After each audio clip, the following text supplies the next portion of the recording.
Welcome to Across the Gun Counter, guys. I'm your host, Joe Riva, joined by my co-host, Tyler Weaver. All right, Tyler, and this week we are here with another topic, but before we dive in, we've both been a little hectic with both shops this week, haven't we? Oh yeah, Yeah, it's been pretty nuts. Yeah, a little bit to the point where even on our days off, we were both kind of just like, yeah, we can't really do fun gun projects or even work on anything we had, which included us kind of working on, well, a muzzle brake for my 1AR project. But yeah, you were... Like, overall, it's just been nuts. So with that being said, we're back, guys, and we have a fun topic this week for you, and that's what makes a good gun company. And now this is a really fun topic for us, and this is one I'm really excited to record today because when I had reached out to Tyler today about recording, saying, hey, what episode do you want to record? He had actually suggested, what makes a good gun company. And I was like, that's really funny you say that because that was pretty much the topic of the shop today when I was at work. That was pretty much all me, the boss, and the other guy who was there working today. We were all talking about that. And it's nice to hear like that kind of conversation happening out in industry. You know what I mean? Not just, oh, we're doing fine. Everything's fine. Yeah, exactly. So we actually were talking about, what makes a cool company? What makes someone stand out in this industry? What's going to make you want to buy from them, or what's going to make you want to sell for them? What's going to make you want to push a product? Yeah, just overall, what makes a company great in this? I mean, not just even in this industry, but in general for the most part. Yeah, you could take this into any industry, really. Oh, absolutely. It reaches a bunch of different levels from just their simple, not even just the product they offer, but the support they offer afterwards, their marketing, how they show stuff off, just everything. There's just a lot that goes into making a good gun company outside of just a solid product.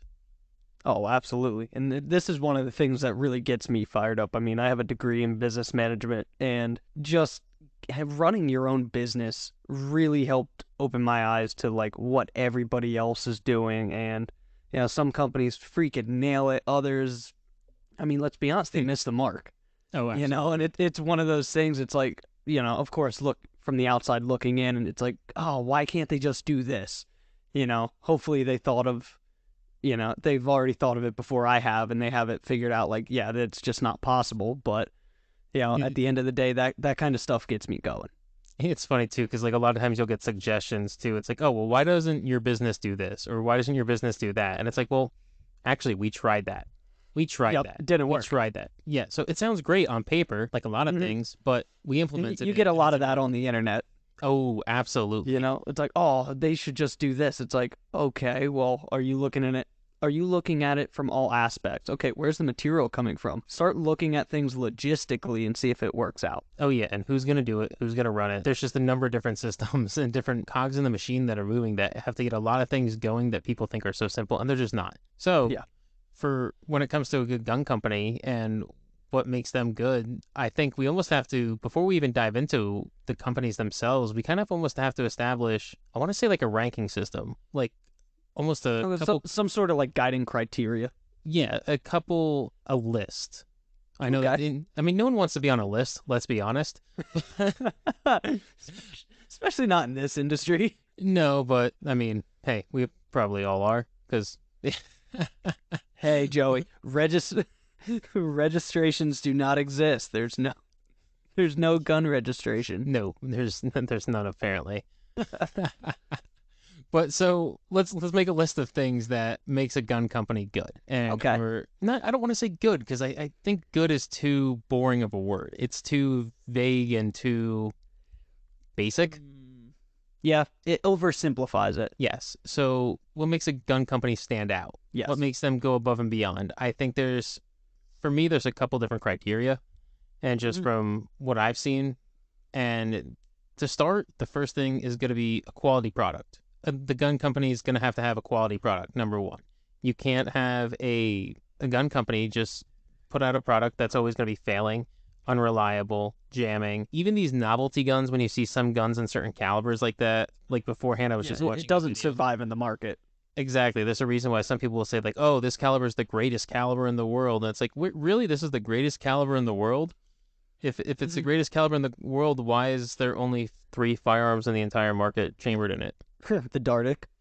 Oh, the Dardics are pretty cool. it's a pretty cool concept. Let's, if you're just looking at it though. But again, it didn't survive in the market. No, not at all. And it's one of the things, like, for me, I have to say product innovation, which the Dardic was innovative, but it definitely missed the mark somewhere along the lines. But the thing for me, if you're not moving forward, it's just white noise.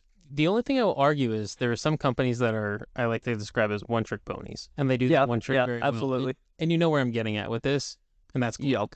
And Glock, Henry's the same another thing. one. They just do lever actions. Henry's starting to branch out, though. I don't know if you saw at SHOT Show, they actually announced a 9mm PCC. Okay. Yeah, I did not see that. Yeah, they're starting to branch out now. I might have. It's kind of neat, actually. I think it takes Glock mags. There's a proprietary mag for it as well, and I think 320 mags you can get it in. Okay, but there you go. Product innovation. Exactly. So they know what they're good at, but they're also expanding out a little bit. You know what I mean? Trying to bring new stuff.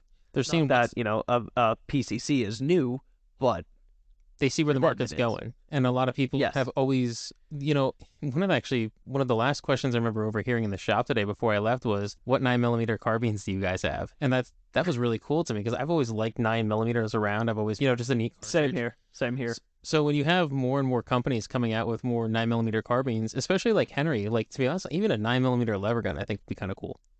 Yeah, I'm just thinking about that right now. A 9mm. I mean, it's really not much different than 38, and I really don't know how they would do it. But it would just be, if someone could do it, that'd be cool. It'd be tough because it's a semi-rimmed cartridge, where lever actions, you're typically feeding a rimmed cartridge. I know, but I can dream, right? There you go. Product innovation, innovate, figure out a way. But no, it's one of those things. So basically, what I'm getting at, like you were saying, a one-trick pony. If there's a company that's just putting out the same product or the same variation of products, it does tend to become white noise. But there's some other redeeming qualities to those companies, I think, that can really kind of complement, not necessarily having the innovative side, but they'll score higher in the other marks. Something like customer support and dealer support. I think those two things go a long way on both sides of the aisle. Yeah, absolutely. Like, it sounds really weird, but one thing I find that people absolutely love is when you get anything with your purchase after the fact. Even a sticker, a patch, people lose their minds for stickers. Oh yeah, absolutely. And to be honest with you, I get it. I love keychains, especially like some companies, they'll send us promotional stuff where it's like an actual pistol keychain. I actually got one of those today. I'll talk about that a little bit later on. Yeah, I have a Glock one. Yeah, I do too. That one's they're so cool. I love stuff like that, so I understand why a customer who's purchasing a firearm from a company, especially a company like Glock or something like that, you're proud of what you just bought, especially with firearms. So you kind of want to have something else to show off that, hey, guns are cool, and you kind of want to show off what you bought. And I think something like a t-shirt, a hat, a patch, anything, it goes such a long way to helping the consumer just further their gun buying experience or gun owning experience. Yeah. And I mean, you just said what I would consider my second factor is just the buying experience. Yes. Does it come with extras? Does it come with a case? Or is it one of those things like, hey, you literally just get the gun in a cardboard box where now I have to go buy a little range bag or something, a little hard case for it. I mean, legally pistols have to come with some sort of locking mechanism, but is that sufficient? Is that up to your standards? Where some gun companies, the whole case that it comes in locks. So just different things like that. Oh yeah. One of the most common questions I hear behind, across the gun counter is, how many mags does this come with? Well, a lot of people will say clips, and I'm not going to get into that debate because it's magazines and we all know it. And, but they'll typically ask, how many magazines does it come with? And why did they ask that question? Simple, because they want to know how much they can keep shooting their firearm. They want to know how many times as weird as it sounds, a lot of people, they'll just say they want to load their mags up fully and go to the range. So if they have 15 rounds or two 15-round magazines, they want to get a third or fourth before they go to the range because they want to have 3 or 4 magazines. They want to have that. So if a company's going to offer 3 magazines, I think, hey, that's awesome. Right out the gate, I'll just say that. Yep. And I mean, you even have other companies that are like really increasing the buying experience. Silencer Central is another one where it's like, it's blowing people's minds that they can go online, do everything themselves when it comes to purchasing a suppressor, they walk you through it step by step, and next thing you know, the suppressor can get shipped right to your door. Granted, still an involved process, but compared to having to go to a class 3 dealer, pick out a silencer, they completely change the buying experience. And they make it much simpler for you, the consumer, to get your hands on a suppressor a lot easier than what you once could. Because, I mean, even I think it was about 10 years ago, I think is when they did that big NFA overhaul. I could be wrong. And I remember you used to have to get like certain sign-offs from sheriffs or something like that, and you don't have to do that anymore. And yeah, I believe after it's approved by the ATF, they have to send Silencer Central has to send a I think it's a certified letter or something to your chief law enforcement officer notifying them that they're going to be shipping it to you. So okay. I believe that's what it is now. Okay, because I think in the past it was like you actually had to get your sheriff to sign off on it or something like that, and there was some legal gray area behind that. But that's neither here nor there. The fact is, Silencer Central has made that purchasing a silencer so much easier and so much more accessible to the general public. Which so that as like a company is great, because it's not like they're manufacturing. Yeah, they might manufacture, or no, I don't even think they manufacture any of the suppressors on their website. But just the fact that they set up their company around selling them differently. Yeah, and that's awesome. To me, I think that's great. That's a question I've had is like, when it comes to class 3 dealers, and, there's the whole misconception because someone's going to say like, well, class 3 dealers, there's not really a class 3 license. And you know what we mean. And so when it comes to these class 3 items, I don't have as much experience behind them as you do, because the shop I work for is not, 507 is not a class 3 dealer. So it's a little bit different. So someone like me who's never really dove in, who's ever dove into suppressors or short barrel rifles, that's really cool to be able to just go online and have someone call you. Because I saw some of that process with you the one day when you and I were in your shop working on a little bit of things, and you're like, hold on, I got to take this call, and they literally, I think, did the screen mirror thing where they were like, yep, click here, make sure you do this, and this, and they walked you through the whole process, which was really cool, because someone, like myself, who I'm used to filling out 4473s all the time, just for obvious reasons. I sell firearms, and I'm just so used to it that a lot of stuff like that is second nature to me, and I'll try and look over stuff like that. But even myself, I will miss a couple things here and there. And when it comes to those kind of items, general human error. Exactly. And if I recall correctly, in the past, that's what really held a lot of people up with getting their class 3 items was paperwork errors. And it was a lot of going back and forth. Correct me if I'm wrong there, Tyler. Again, never really went through that process. I just remember reading about that, and before I moved over to Pennsylvania, just, reading stuff online and watching videos and whatnot. Oh, yeah. And then there was a couple issues. I believe it was a while back. Like, you could put down multi-caliber for like if you were doing a short barrel rifle, you could put down multi-caliber, and that was acceptable for a while. And then after so long, the ATF, I think, decided against that, where you had to have like a main caliber. So if you had like a AR-15, main caliber would be 5.56, but then you could also have a 300 blackout upper or something like that, but it was registered under the 5.56 upper. Well, yeah, even on that ATF call about the brace thing. Keep coming back to the brace thing. They were saying when you wanted to register it, or if you choose to register it as a short barrel rifle and you were planning on using multiple uppers for it, they would say you have to select a primary, but you can so choose list what other calibers you have for it. So it's kind of weird. I guess they keep kind of going back and forth on things like this. Yeah, but that's the thing. When it comes to a good gun company, they're going to make that as simple as possible for the end user. So it will increase the buying experience, at least the joy of the buying experience. You know what I mean? Because let's face it, your average person that wants a suppressor that really doesn't know much about them, that's a big intimidation factor. Oh, yeah.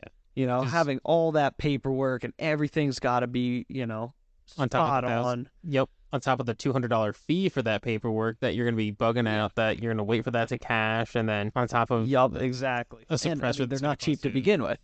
Exactly, they're going to cost you what, $1,000, give or take? That's what you paid for yours or something like that. Yeah. So I mean, just the buying experience in that sort of situation is absolutely critical. Not like, all right, yeah, I think we got your paperwork squared away. We'll see. We'll call you in about, I don't know, 9-10 months. know. Until that's sayonara. So when it comes to the buying experience for just a normal firearm, not class 3 items or anything like that, what do you think makes a good firearm purchase? Like, what do you think is like the standard bearer? All right, what would you say is like the standard for a gun should come with, a handgun should come with, and what do you think is going above and beyond to come with? I mean, honestly, for a handgun, I'll leave it at a minimum of a spare mag. Okay. I mean, I hate a handgun with a detachable mag. Only come with that one that is in the gun. So it's got to have a detachable mag. Obviously, I think we touched on it that it's got to have a lock.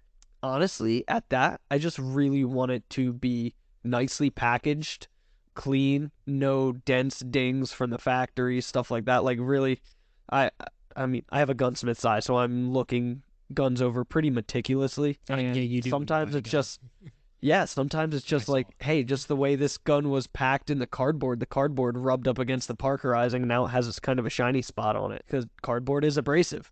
So it's one of those things I'd like to see the company take care of their product like they're handing it off to you, not like, well, here you go, best of luck. Hope it gets to you nice. Yeah, I've seen a lot of rifle. That's more with rifles. I see that with the boxes getting damaged, and I think that just has to do with, unfortunately, the nature of shipping a large item like that. Yeah, or like Mosin Nagants back in the crates. Oh yeah, that was the perfect way to ship a gun. Honestly, just get 10 of them, put them in a rack like that. Throw them in a bunch of crates and send them off. Yep, exactly. Okay, so spare magazine, decent presentable package is what you're saying. Outside of the minimum legal requirements, the I mean, honestly, I would say keep it simple and do it to the best of your ability. I've even heard about different accessory manufacturers really toying with boxes or those little plastic clamshells. It's like what gets the product to your customer with as little damage as possible. Something that looks nice, something that grabs their attention on the shelf. Okay. Magpul's great for that. They're very consistent with their boxes, their color schemes. You can just glance out of the corner of your eye and see the Magpul section. And you know what a Magpul is, absolutely. Now, it's funny because I actually do like Magpul's packaging. Wait, I have to interject too. Oh. And they all come with a sticker. That's something that gun guys love. I've never been a sticker fan, but gun guys love stickers. That is one thing. Once you're buying Magpul furniture for everything, you just get an overabundance of those stupid red stickers. Stupid or... I mean, don't get me wrong. I love them, but you can only put them on so much. I think we even had one on our stroller. Maybe in the end of the world, they'll be like bottle caps and Fallout. They'll be currency, Magpul stickers amongst everywhere. For gun guys, they'll be trading it. Oh man, that'll be awesome. Gun currency for the end of the world instead of ammunition because no one's gonna want to give their ammunition up. We're gonna exchange gun stickers from different gun companies and. Oh man, you got a Glock one, yeah. $6 for a Smith. Something like that. Yep. I got this one. It was a Glock decal. I forget. It might have been from one of their promotional things where they come into a shop and lay a bunch of stuff out for free. Mm-hmm. And Glock's slogan, Glock perfection. Yeah. Literally the R in the sticker was crooked. I knew. So I had to put it on my toolbox just like that. Oh, I know what you're talking about. Just the irony of it. I never... Glock perfection, and one of the letters is crooked. I always wanted to ask you about that. I thought that was something that you had as a joke, but that was a legit... No, it literally came on the, cellophane or whatever it is. The decal. Yeah, that's awesome. Thing you peel off. Yeah, it came awesome. Like that. I'm like, I'm grabbing that one. That's too funny. That's awesome. I No, stuff like that is so cool. That's fine. Yeah. And, I mean, for me... When it comes to a good gun company, my third point's got to be value exchange. Is the end customer do they feel like they're getting a good value for the money that they're putting up? Glock's a great one. You're not really spending that much money, but they have a damn good reputation for what they are. Well, that kind of goes into what I was just asking you about. So you didn't answer my second question there. I'm a little offended. Oh, what was the second question? And it is, what do you think for a handgun, is going above and beyond? But that's kind of where you led to right here. So I'm going to let us above and beyond here for the Hold on. Above and beyond has to be extra features, I guess you would say. Okay. What do you mean extra features? Night sights, threaded barrels, just different options, maybe. Okay.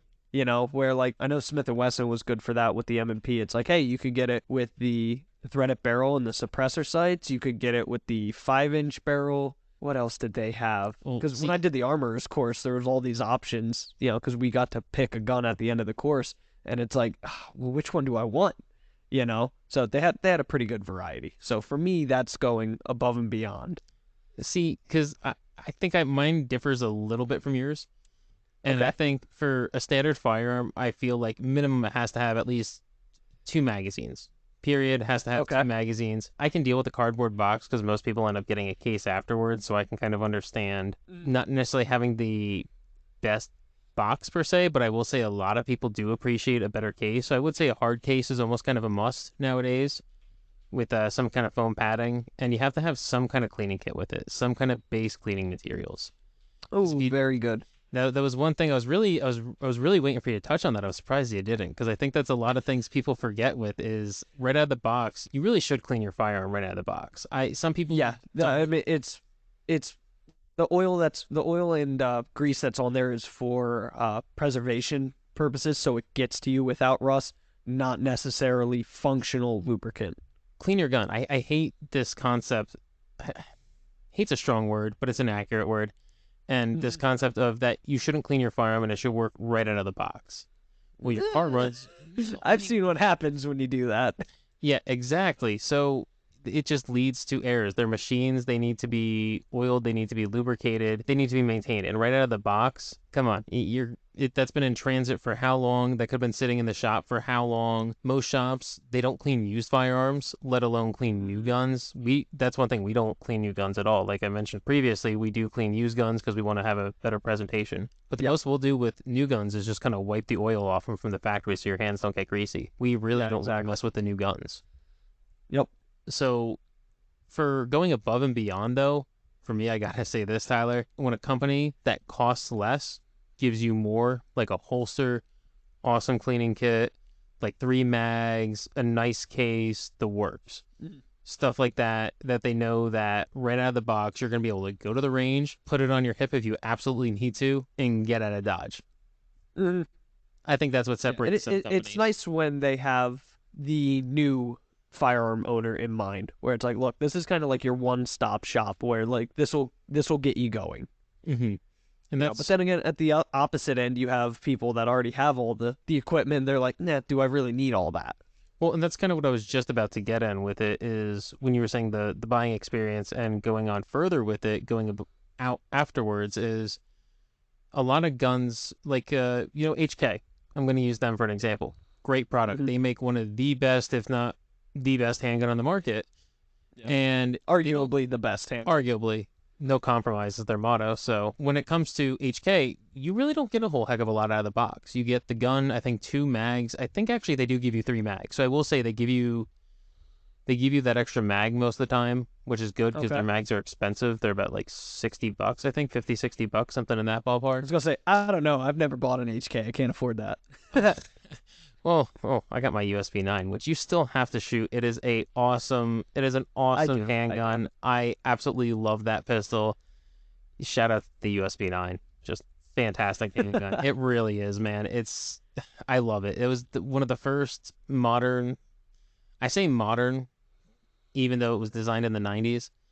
Mhm. And, modern era pistol that I fell in love with it. The second I put my hands on it, it was just like, it fits right. It fits right. It has a Yeah. natural point of aim. I will say the USB 9 in my eyes is arguably one of the best handguns ever made. That's another thing is too, when it comes to gun companies, is what makes them good is how long are people talking about their guns or how often do they really need to re-innovate the firearm too? Is I know that's something you said earlier was, Mhm. innovative new ideas, but there's some companies that they really don't see the need to reinvent the wheel or really change Well, things again, up. okay.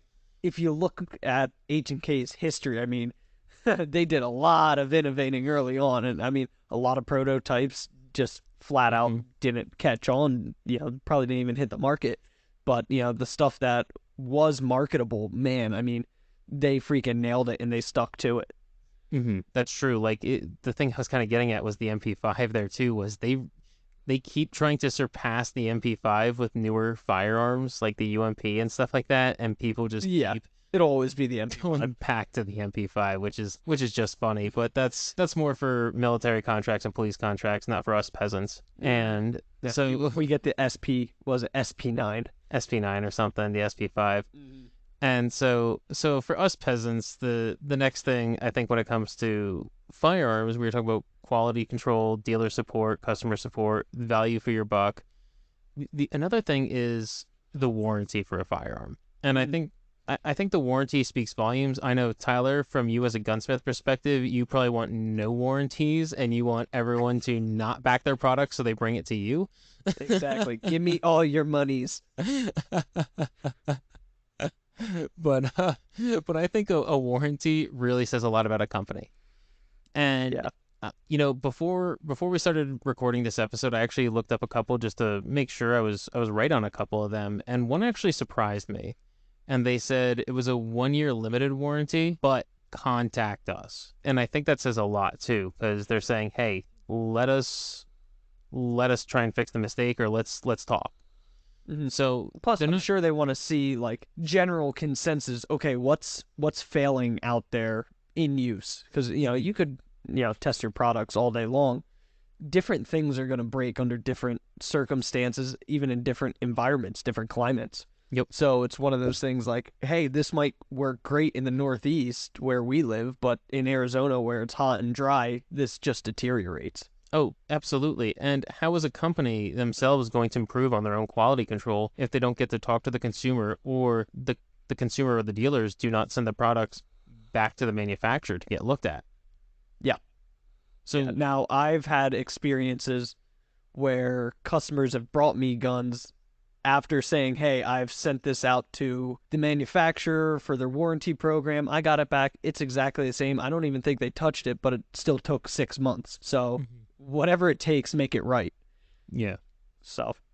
And I think that's the other thing is too, service turnaround time with the warranty. I think that can kind of go, that's a variable, I think, because there's certain times, like we'll use the pandemic recently that we all know and hate as a good example, where there was more gun owners, more gun purchases in that time period than I think in and production went through the roof, so of course you're going to get mistakes. Exactly, and especially when it comes to there was a lot of reputable companies that I know make a fantastic product. They make a quality gun, and some stuff just slipped through the cracks. And especially with wheel guns, I will say wheel guns took a hit during the pandemic, unfortunately. Yep. And I actually I actually called Smith & Wesson at one point, and I had actually asked them what was going on with the supply of their revolvers, solely because I had a lot of people, I'm really blanking on which model it was, but people were just asking about it. And I said, you know what, let me give them a call. And they said, listen, it really has to do with how much time goes into producing a revolver for... Exactly. There's a lot that goes into it. Yeah, and I forget the number the girl gave me on the phone, but she said basically for every one guy we have that can do revolver work, we have 5 guys that can do semi-autos. And that says a lot. And I think as a consumer, even as a dealer, I'd rather see a company put the gun out right the first time and it come out slower and only get 1 or 2 trickling in and they're right, rather than have them send out 10 or 20 of them and 12 to 14 are awful, or even 6 of them are bad.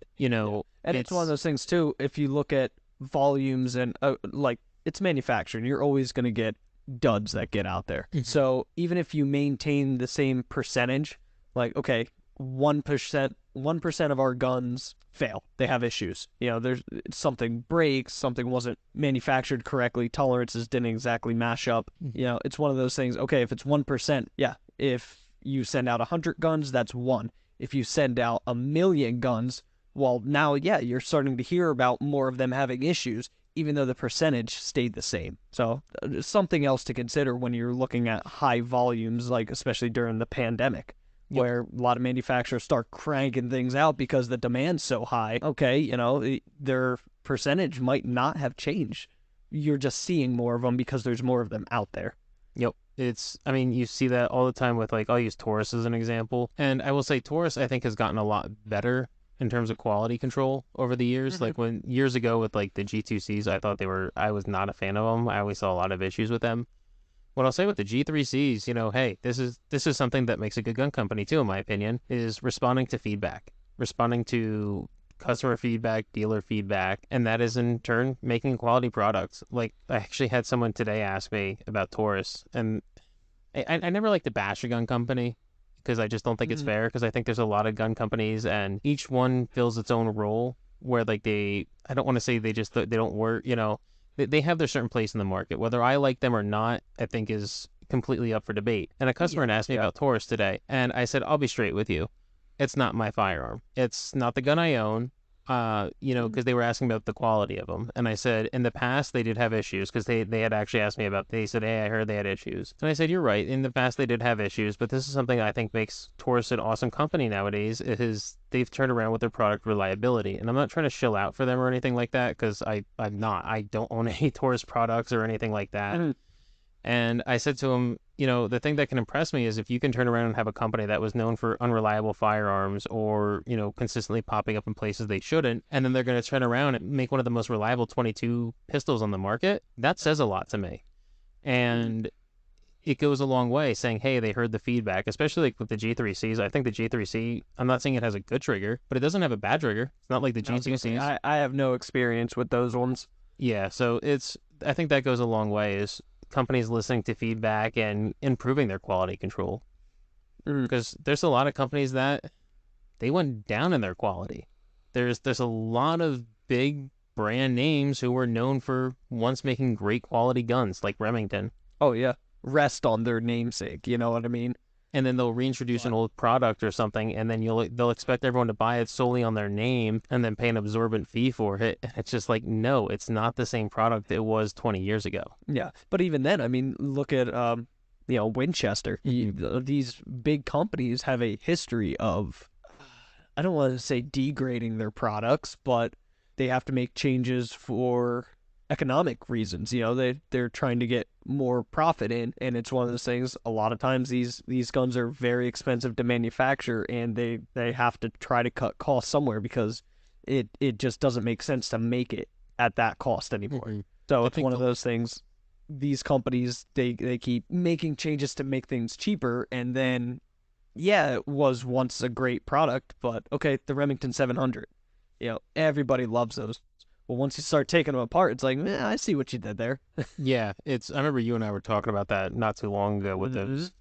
And again, it's funny because before we did this episode, we even said I don't want to talk down about any companies, but Remington is one that really does bother me, and it hits me kind of close to home because they were an American company, and they did so much for the firearm industry historically, Yep. and it's a shame just to see. It's just a shame. That's it. I'm not going to go any further with Mhm. it. It's a shame. No, I know. And so, what makes the next thing in making a good company, I should say, is supporting your people, supporting your customers. If a customer reaches out and they can respond quickly and they can get back to them, I think that's awesome. If they tell their Supporting your dealers as well too. supporting your dealers, yeah, this is something I really want to touch on because I'm not trying to ask for anything like that. I'm really not. But one thing that really helps me sell a firearm is when we get more stuff to help promote it and more stuff to sell it. Like Mhm. one simple thing, this is going to sound like this goes miles, in my opinion, is putting dealers on the dealer locator on their websites. There are Yeah, some companies, absolutely. dude, there are some companies, this is a rant here. I hate, I absolutely hate when I call a company because I've called most major gun manufacturers and I've asked, say, hey, can you add us onto the dealer locator? And if the dealer, if whatever the manufacturer says, and if they're more like, yeah, just send us an email or send us a copy of your FFL, or most will usually have some kind of dealer portal to kind of set you up with, or you actually just have to call and they'll add you to the list. And that's what Okay. they should do because if you're selling their product, they should have you on there so people can find you so you can go buy their product. Now, what Yeah. bothers me is when you contact a company and you're known for such a product and they don't want to put you on the dealer locator. And they're just like, oh, well, you need to be an exclusive dealer with us to be. Yeah. Should You have to I? push this much volume. It has to be displayed in this manner. So should we not sell your products and just not carry them in your store then? Or in our Mm, store, I should say? Like, should we just not push that? Well, well, no, you should still sell our products, but you won't put us on the dealer locator to help. yeah. Do you want like if you want us to sell your guns, you gotta help us sell your guns, and you gotta help us do that. And I think shout out to a bunch of companies. Glock, they're very good about that. SAR USA, we just got an awesome thing from them. They sent us a bunch of just really cool promo material that was just awesome. Stuff like that. Glock is great about it. I know I said them initially, but they are just awesome about it. Smith & Wesson was pretty good too for a while. Sig Sauer was really good for a while too. I remember they were sending like shirts and like a lot of like standees and stuff like that. That's just stuff that's so cool because a lot of it will pass on to customers with like dealer promotions and stuff. And like we said in the beginning of the episode, is people love that little extra, a pen, a patch, a keychain, a sticker. I can't stress to these gun companies, guys, do more. Send that extra little bit. It's not even just for the people behind the counter. I'm telling you, it's really, that stuff goes so much further in selling your products, and I don't understand why you don't do it. Like, seriously. I remember the one gun show I went to, Car Arms was there, and they had a ton of hats. I mean, they were just giving away hats, and they were, well, what I would consider a decent quality hat. It's not something flimsy that you're just like, meh, well, thanks. It was a decent quality hat, and by the end of that day, I mean, most of the people walking around had one of those hats. Exactly. I want you to go back and look at SHOT Show, okay? Anyone who's listening to this episode, do me a favor. Go back and watch this year's SHOT Show and go and look in the background and see what bags you see the most often. Because I know what bag it is, and I know what company it is. And I spoke to the rep about that, and I said, I saw what you did there. I saw the videos. I'm not dumb. Yeah, it's going to get all more eyes. Exactly. And that's the thing. If you want to sell more of your guns or you want to sell more of your product in general, put your name out there. I mean, look at all these soda companies and all that stuff, or even shoes or anything like that. And I know guns, it's a little bit different to market just because of the nature of firearms, but like just for customer support, dealer support, send in like, hey, if you buy a gun, we'll send you a t-shirt or we'll send you something like that. I can't express how simple and how much it must not cost these companies to do something like that. Like it's so simple. If from a dealer side, we can do that every now and then, and you know, we're not the same multi-million-dollar company or multi-billion-dollar company some of these other. Why can't they do it? I just don't understand. Like, do they not want to push their product? Like, I love getting anytime I get a shirt from a gun company or I buy something, I kind of want to get something else to rep the product. Hell, when you and I were talking about when we build the AKs, we want to get shirts with the, like, you know, all the manufacturers of AKs. So stuff like that, anything, like just, and they're not even in business, those companies. Half of them haven't been around since the fall of the Soviet Union. And so I would like to back it up one bit though. Yeah. Because I recently dealt with a muzzle brake manufacturer who I'm on their website as a certified installer, though I've never honestly purchased one through them.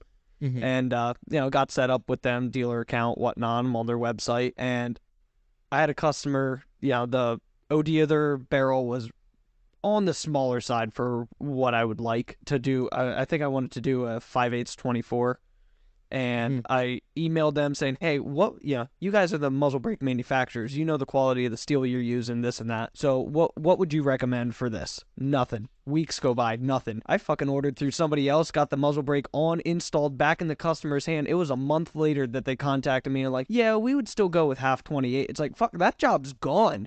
You guys missed your mark. Yeah, and it's, again, do more. And again, these companies, they got to have more people. I can't imagine there's small shops at times, but especially even if it is a small shop, I mean, correspondence is important. Exactly. If you don't have correspondence, you're just sitting in a fucking room by yourself. There's no money coming in because there's nothing going out. And especially to a guy like yourself who's listed on their website as a dealer, a certified installer of that product, you can't respond to them. Yeah, you're going to leave me in the dark? So it's like, all right, I won't install your stuff. So the second you told me that, because you and I had this conversation about them the other day, the second I was literally thinking, I said, if they're not going to respond to Tyler, who's a certified installer of their stuff, who, like, let's say I wanted to go buy something and there was an issue, what are they going to do for me? I thought, you know what my solution to that is? I'm not buying their product. Simple as that. After if they're going to do that for the dealer side of it, for the guy who's trying to install their products, who's trying to help. It's not a very helpful website to begin with. It's very vague, and like you get the idea of what their muzzle brakes are and the sizes that they have, but it's not like a e-commerce website where you can click a button, add to cart, that sort of deal. Which Okay. a lot of these more gunsmith specialized companies, you typically do have to set up like some sort of like, I don't want to say a dealer account, but an account and order either over the phone or send an email. Like I know Shilling Barrels, who I typically go through. I mean, great barrels, great customer service, but it's not like you can just click add to cart on the website. I physically have to throw out an email, hey, such and such, this is the barrel I'm looking for, twist, rate, all that. And then, oh, yep, it's going to be a little bit of a wait on that. We'll let you know. And next thing you know, I get an email, okay, maybe a month or two later, like, hey, just letting you know your barrel's shipping out, credit card went through, everything's good to go. That's good. The communication is there. Yep, I like calling distributors personally because I like having that FaceTime and actually being able to interact and build that relationship with them. I think it makes it more personable than something like an email. But if I call, I also want to have them say, "Hey, this is so and so," and if they're not there, say, "Hey, they'll get back to you," and actually get back to you in a timely manner. And I will say sometimes I can understand with emails being slower, but there are sometimes when you have a bunch of companies and they say they have X amount of staff and they're working over the clock and they're doing all this, yet they have someone who's specifically meant to work in IT or meant to do whatever. Yeah, they have a customer service person. Yeah, yet they're not like, checking their... Yeah. I digress. I think there's a lot in this industry that people need to do better, but I think there is a lot of great companies out there right now. And I think as we're going into 2023, a little bit further into 2023, I think there's a lot of companies that see that and they want to do more after the pandemic, especially with the fight for our gun rights ever so strong and just everything going on. We all want to be on the same page and we all want to help each other out. And we want to rep more of the product and we want to get more people into firearms, not away from firearms. Yes. And that's one thing that it's last on my list because I think it is the most important. Last as in like, the final thing you end on should have a punch. And it's got to be core values. Man, I mean, we've seen companies that have kind of sold us short. Yeah. Companies that we assumed were very pro Second Amendment because all they sold was guns and gun related items. And as soon as any sort of like, I don't want to say legislation hit, but like they get threatened with a lawsuit, so they actually give they just give all this money to the anti-gunners just to appease them. Yeah, that makes us look awful. That you know exactly what I'm talking about, and that really annoyed me. Absolutely. If you can't tell, I'm a little heated up about that. Especially in this day and age, the company's got to have core values that the customers align with. And they've got to wear them on their sleeves. Yep. It's got to be upfront. Hey, this is what our company is about. And I mean, you don't always have to agree with it, but I'm definitely going to support a company that knows what they stand for. Exactly. Hey, pro gun, pro America. That's it. Again, we're all in this with the gun rights. Or not to get too preachy. You know where I'm getting at here, guys. Just. Like hobby, this is a lifestyle. That's what I mean, man. It's a way of living. Exactly. It's I sell guns. You and I both do this gun podcast together. Everything we talk about is guns, and it is a lifestyle for a lot of us. And so when you have it under attack, it's hard to support people who are willing to knuckle under so easily. And that's not something I appreciate. I'm very pro 2A, very pro Second Amendment. And I think when it comes to this, we all need to be. And these gun companies really need to stand behind those values. And I'm not necessarily saying any political party or anything like that, because I'm not. Because there are good people on the other side of the aisle, and, any which way, everyone has their own values and beliefs. But I think when it comes to core values, they need to be pro Second Amendment. And they need to show they're pro Second Amendment. Not just saying it, you need to show it. Mossberg, I'm giving a shout out to them, man, because after a bunch of, like, when Dick's Sporting Goods, they pulled all the ARs and stuff like that, Mossberg said, we're pulling our stuff. And I said, hell yeah, man. Hell yes. They didn't even make any AR-15s at that time, and they were doing that. And I was so happy to hear that. That was just, they had our back, and I'm going to end on that with my thing is the gun companies, they got to have our backs. That's it. Yup. Alrighty, Joey. So on that note, where can people find you at? So people can find me over on Instagram at SitePicture762. They can also find me over on YouTube at SitePicture762, where I post, the non-gun related content, kind of the Hunt Showdown stuff. It's still kind of gun related. It is, and that's something I want to talk about later on. We're going to do an episode on is guns and video games. Something I want to talk about. Yeah, there you go. But Tyler, where can they find you at as well? You guys can find me on the socials, Precision Rifle Works LLC, and at www.precisionrifleworks.com. And also, you can follow Across the Gun Counter on Instagram at Across the Gun Counter and at our website, www.acrosstheguncounter.com. All right. Thank you for everything again. Until next time, take care. Stay safe out there. See you guys.